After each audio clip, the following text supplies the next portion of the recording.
छप्पर फाड़ के। एक दिन राम घर के द्वार पर बैठा था, तभी उसकी पत्नी ने कहा, मैं कल भी चाची के घर से एक कटोरा आटा मांग कर लाई थी और परसों भी। शायद आज भी मुझे किसी ना किसी से आटा मांग कर लाना पड़ेगा। आप कहीं जाके मजदूरी क्यों नहीं करते? देखो हमारे बच्चे भूखे प्यासे रह रहकर कितने कमजोर हो गए हैं।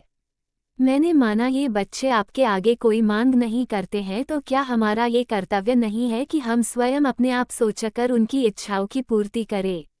ओह, मैं भी कितनी पागल हूँ, किससे कह रही हूँ? प्रिया ने कहा, अरे भाग्यवान, तुम्हें तो सब पता है, फिर भी मुझसे कहकर तुम अपना बोझ हल्का करना चाहती हो, तो तुम्हारी इच्छा है।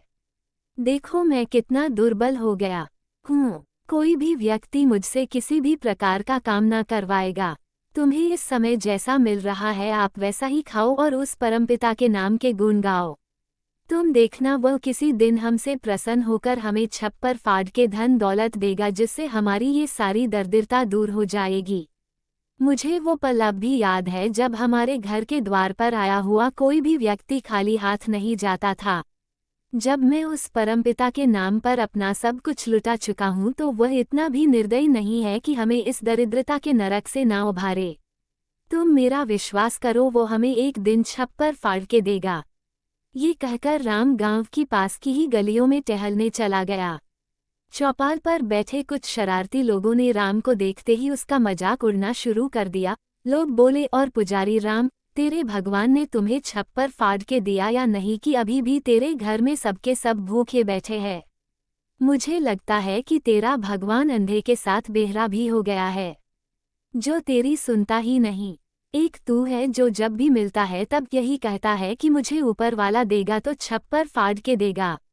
यार एक बात बता, अगर तेरा भगवान तुझे छप्पर फाड़ के ना दे बल्कि किसी जगह जैसे हार में, गली में, खेत में या कहीं मैदान में दे दे तो क्या तुम नहीं लोगे?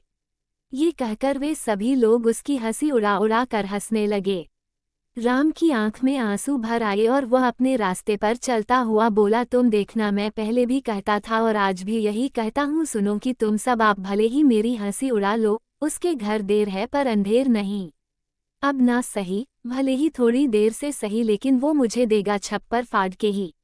अरे सुनो मेरी यह बात, तुम सब लौंड हमेशा याद रखना। अच्छा चलता हूँ। उनमें से एक बोला, हाँ, जब तुझे तेरा भगवान छप्पर फाड़ के दे दे तो हमें जरूर दिखाना। और यह कहकर वे फिर से ठट्ठा मारकर हंसने लगे। राम अपने घर लौट आया, उसे सारी रात नींद नहीं आई। प्रिया से बोला, बच्चों ने खाना खा लिया? खाना था ही कहाँ जो खाते, बेचारे चना खाने के बाद पानी पी के सो गए। अगर कुछ चने बचे हो तो मुझे भी दे दो, उन्हें खाकर कम से कम नींद तो आ जाएगी। कमबख्त ये नींद भी बड़ी जिद्दी है, बिना कुछ खाए पिए आती ही नहीं। लो ये 4-5 चने तुम्हारे लिए बचा के रखे थे, अब इन्हीं लो। राम उन 4-5 चनों खाकर पानी पी के सो गया। राम सुबह उठकर पास के खेतों पर टहलने गया और उधर से लौटकर आ रहा था, तभी उसे रास्ते में बहुत जोर से टॉयलेट आया, तो उसने खेत की एक मेड़ पर खड़े होकर टॉयलेट किया। उसने देखा कि खेत की मेड़ पर एक सोने का भरा हुआ मटका घड़ा दिखाई दिया और उसके अंदर सोने की अशर्फियाँ थी। राम को विश्वास न हुआ। फिर उसने आगे बढ़कर उसे अपने हाथों से छूकर देखा तो वहाँ वास्तव में सब चीजें सोने की थी। वह ना जाने क्या सोचकर मटके को वहीं मिट्टी से दबाकर पसीनों में तर घबराता हुआ अपने घर पहुंचा। घर में घुसकर राम अपनी पत्नी प्रिया से बोला, आज मैं जब खेत से घर वापस लौट रहा था तब मैंने खेत की मेड़ पर सोने के मटके को गड़ा देख और उसके अंदर भी सोने के सिक्के भी थे, परंतु मैंने सोचा अगर मैं इसे अपने घर ले जाऊंगा तो सब यही कहेंगे कि मैंने कहीं जाकर डाका डाला है और शायद मुझे पुलिस पर भी पकड़वा देते, इसलिए मैंने उसे वही मिट्टी से दबा दिया और घर लौट आया। बोलो मैंने सही किया ना? प्रिया ने अपना सिर पीट कर कहा, हे भगवान, मुझे आज मालूम हुआ है कि मैंने तुमसे शादी करके कितनी बड़ी गलती की। मेरे तो भाग्य ही फूट गए और मैं हूँ कि तुम्हारा साथ निभाया जा रही हूँ। अगर तुम्हें मटका मिल गया था तो उसे वहाँ छोड़कर यहाँ क्यों आ गए? अगर तुम उसे अपने साथ ले आते तो कम से कम आज हम 2 वक्त की रोटियां तो खा रहे होते। यूं ही भूखे तो ना मरते। तुम इस भूखे बच्चे को देखो, इसने 4 दिन से रोटी का टुकड़ा नहीं खाया है। इसे देखे, यह 8 दिन से बीमार खाट पर पड़ा है और तुम केवल ये ही कहते फिरते हो कि मुझे तो ऊपर वाला छप्पर फाड़ के देगा। सच में उसने तुम्हें आज छप्पर फाड़ के दिया था, लेकिन तुम्हें समेटना नहीं आया। ये कहकर वह अपने बीमार बच्चे के पास जाकर बैठ गई और उसे फटी फटी आंखें से निहारने लगी। तुम हम सबको प्यार नहीं करते। अगर करते तो उस मटके को वहां से ले आते। वह बार बार अपने माथे को पीटती। राम बोला, अगर वह मेरे भाग्य में होगा तो मुझे ही मिल जाएगा। तुम देखना, वो मुझे छप्पर फाड़ के देगा, क्योंकि मैंने उसकी बहुत सेवा की है। चुप हो जाओ, वह तुम्हें जब देगा तब तक हम सब लोग मर जाएगा, रोते हुए प्रिया ने कहा। बोली, मैं अब पास की चाची के यहाँ जा रही हूँ, तब तक तुम लाला के सिर पर पानी की पट्टी बदलते रहो। ठीक है चाची। ओ चाची कहाँ हो? आजा बहू, कैसे आई हो? चाची, मैं आज तुम्हारा हाथ बटावाने आई हूँ। लाओ मैं चाकी पर गेहूं पिसवाओ। ये कहकर प्रिया कुर्सी पर बैठकर गेहूं पीसने लगी। ये बात तो तुम्हें पता होगी कि कुछ औरतें ऐसी होती है, जब तक वो इधर की बातें उधर नहीं करती तब तक उनके पेट का खाना नहीं पचता। प्रिया बोली, चाची तुम्हें हम क्या बताएं, हमारा मर्द तो एकदम पागल है। क्या हुआ बहू? अरे चाची, रामकिशन के खेत पर उन्हें सोने का मटका गड़ा मिला और वे उसे अपने साथ घर नहीं लेकर आए, बल्कि उस मटके को वही खेत पर मिट्टी से छिपाकर आ गए और कहते हैं यह मेरे लिए हराम की कमाई है। अगर वो मुझे देगा तो छप्पर फाड़ के देगा। अरे चाची देखो, बातों बातों में मैंने आपका पूरा गेहूं पीस दिया। अच्छा तो अब मैं चलती हूँ। ले बहू, ये कुछ आटा ले जा, बच्चों को रोटी बना के खिला देना।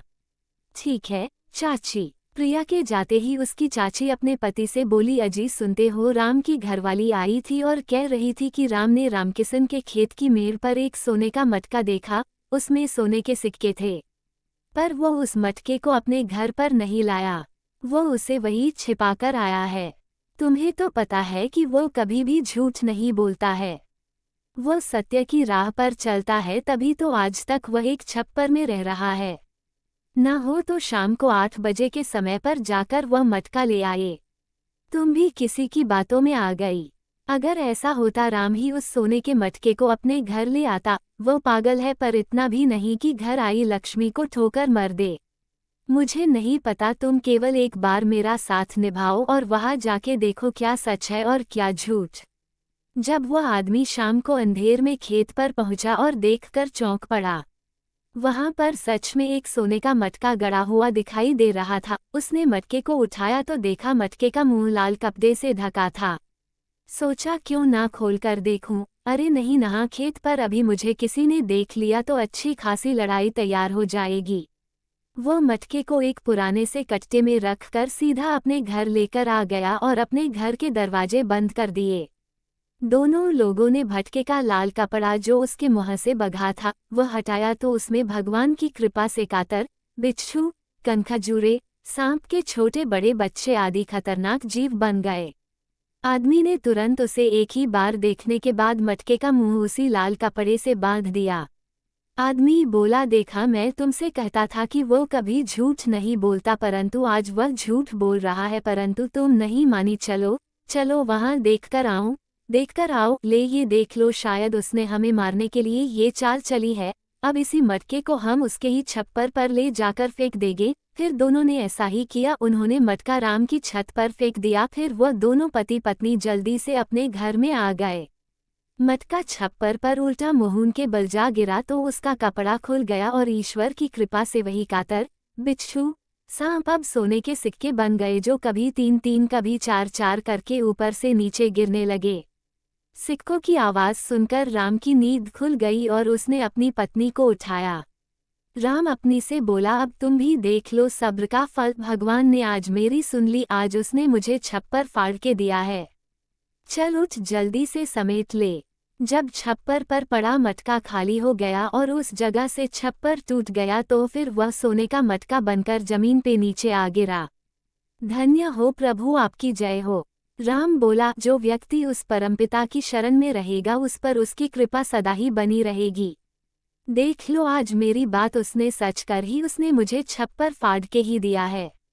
@सुनील सिंगाग्रा चैनल को सब्सक्राइब करें, वीडियो को लाइक और